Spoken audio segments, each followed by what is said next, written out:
So let me guess how often this happens. You're recording a video in your room and your parents walk in, it's really awkward, all that stuff. How do we change that? Well, this thing right here.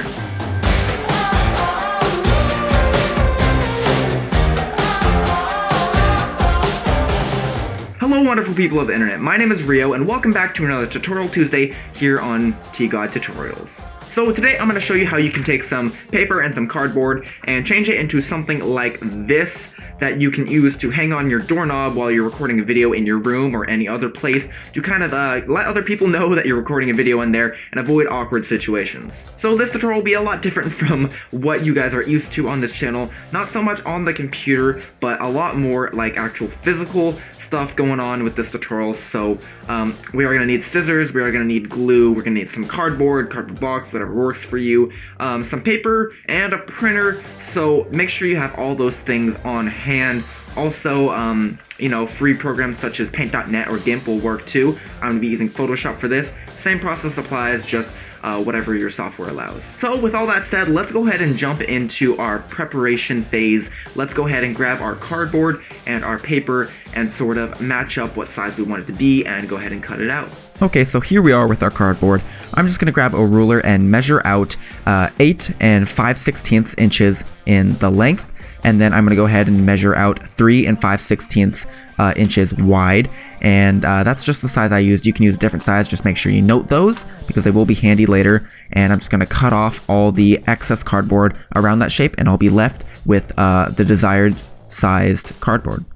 Now just set that aside and we'll use it later.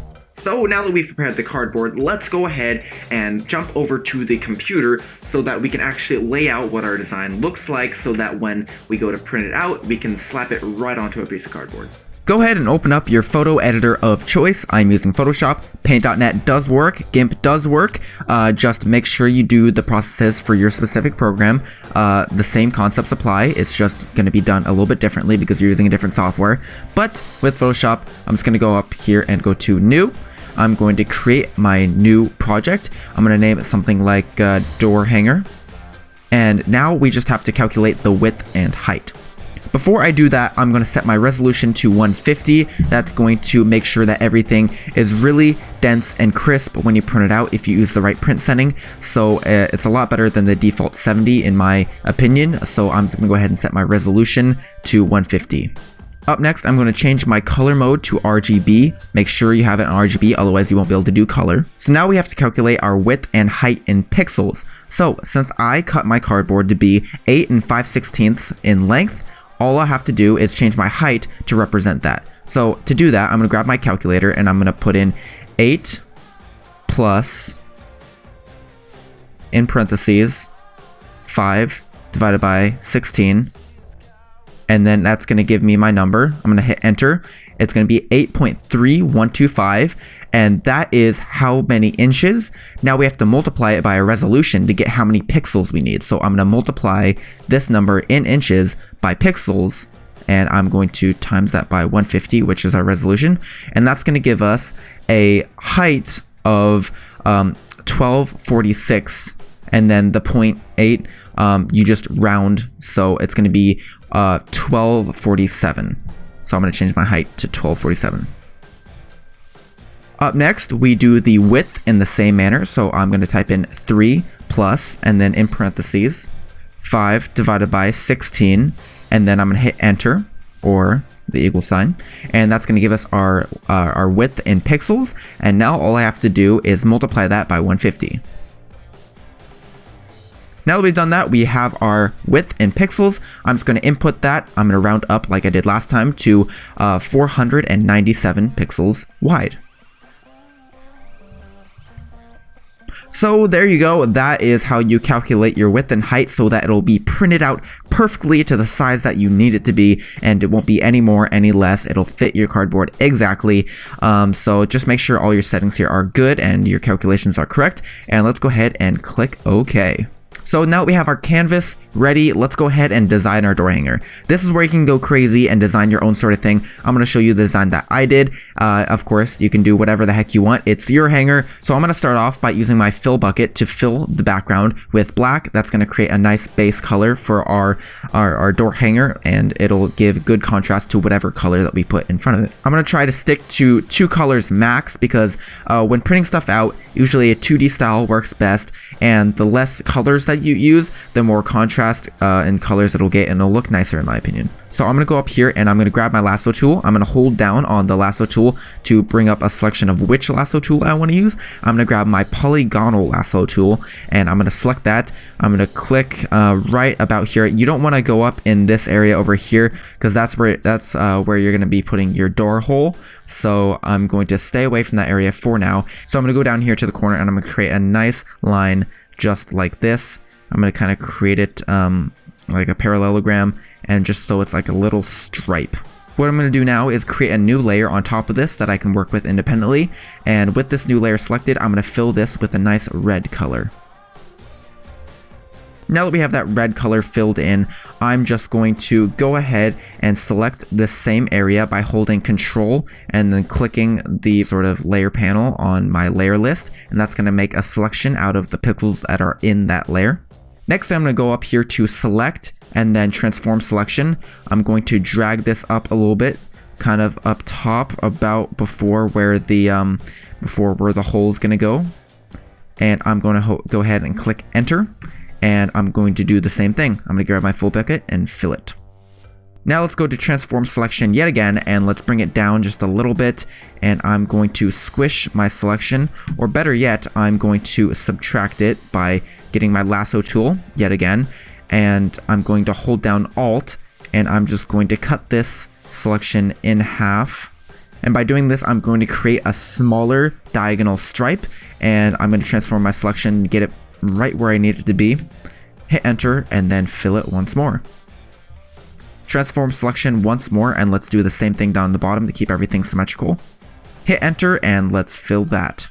So now it's time for the final touch. We need a place to put our text. So I'm going to grab my wand tool, and I'm going to select the inside here, and you'll notice that it goes right up to the edges, but we want a little bit of gap. So I'm going to grab my lasso tool yet again, and with that I'm going to use hold down Alt to subtract from my selection yet again. And I'm going to subtract just a sliver from the top, and I'm going to subtract the same size sliver from the bottom, and that's going to give us the separation that's going to give our nice centerpiece its look. I'm going to go ahead and fill that selection, and now we can start creating our text. Using my text tool, I'm going to grab the font archive. That is the one that I used. I like it a lot, and I'm going to basically I'm going to not use the regular text tool. I'm going to use the horizontal type mask tool, and that's going to create a mask from the text that we type. So I'm going to go here and I'm going to type in REC. I'm going to size it down just a little bit like that, and you'll see that it is hidden right now, but that is not too big of a big deal. Let's go ahead and move it up here so we can see it for the time being, and let's size it accordingly. Just kind of measure the size that we want. Color does not matter for this because it's just creating a selection from the text that we're doing. So I'm just going to hit Enter, and that's going to create our selection. And I'm going to hit Control T, or I'm going to go to Transform Selection up here, Select, Transform Selection, and I'm going to hold down Control and then click this side right here, and I'm going to move it up to match the sort of angle that we have going with our centerpiece right here. So now we've matched that angle. I'm going to position it accordingly, and I'm going to hit Enter. And with my red layer selected, I'm going to hit Delete, and that's going to get rid of that section, and you'll see that it creates that nice sort of see-through black effect. So now when I change the color, hitting Image, Adjustments, and then Hue and Saturation, when I adjust the color of the background, you'll see that it matches it instead of just putting text on top, which would not change with. So I'm going to create a nice gray color like that, and that looks very, very good. I'm going to go ahead and save this to my computer in case I want to print out another copy later in time, and after that, let's go ahead and print. Okay, so now that I have it saved, I'm going to hit Control P on my computer, or I'm going to go up here to File and then Print, and that's going to bring up our print dialog. Now, what we want to do here is make sure that we're in actual size, and we want to set the copies to the number of copies we want. I have the need for 1, so I'm going to make 1 door hanger, and make sure that your printer settings are all set up correctly. This is kind of dependent on your printer, so whatever your printer does, make sure you have it set up correctly. And color handling, it's usually best to have your printer manage that. Make sure your scale is set to 100%. That'll make sure it's printed out in actual size. And real quick, just double check that your height and width are the height and width in inches that you measured previously. Also make sure that your units are in inches, because that is what we measured them in. From here, you can go ahead and change on different sort of printing marks. I like the corner crop marks. Those give those kind of indications of perpendicular lines to where the edges are, so that you can go ahead and get a nice clean cut and get your scissors lined up before you actually start to cut the edge. To make sure that nothing gets cut off, make sure you are in the portrait mode when you're printing this. Now that that's all good, go ahead and select the printer that you want and go ahead and start your printing job.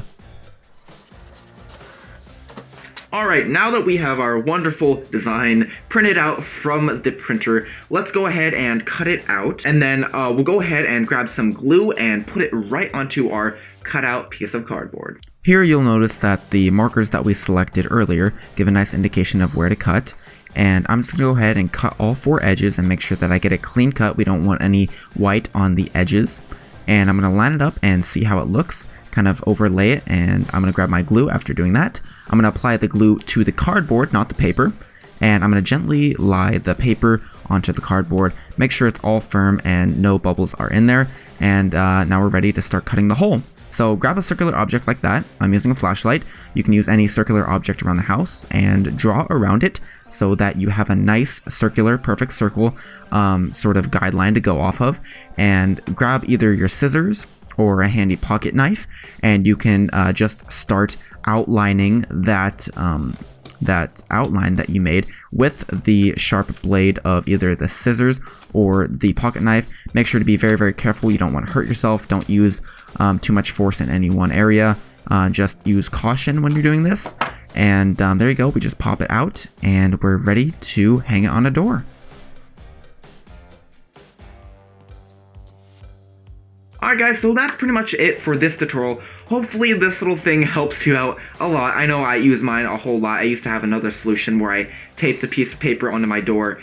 This is a lot better, and it's a lot easier to put on your doorknob, so I am really glad that I thought of this cool idea. I think it's been in my head for a little bit, but I just thought of doing it, so yep, hopefully you guys learned something from this. If you did, make sure to smack that like button down below. If you have friends that might benefit from this tutorial, go ahead and share it with them. Who knows, you might just save your friend just eons of trouble by showing them this tutorial. And yeah, other than that, thank you guys for tuning in. I will see you next Tuesday for another tutorial here on TGod Tutorials. Subscribe if you're new, and I'll see you then. Take it easy, guys, and I'll see you later.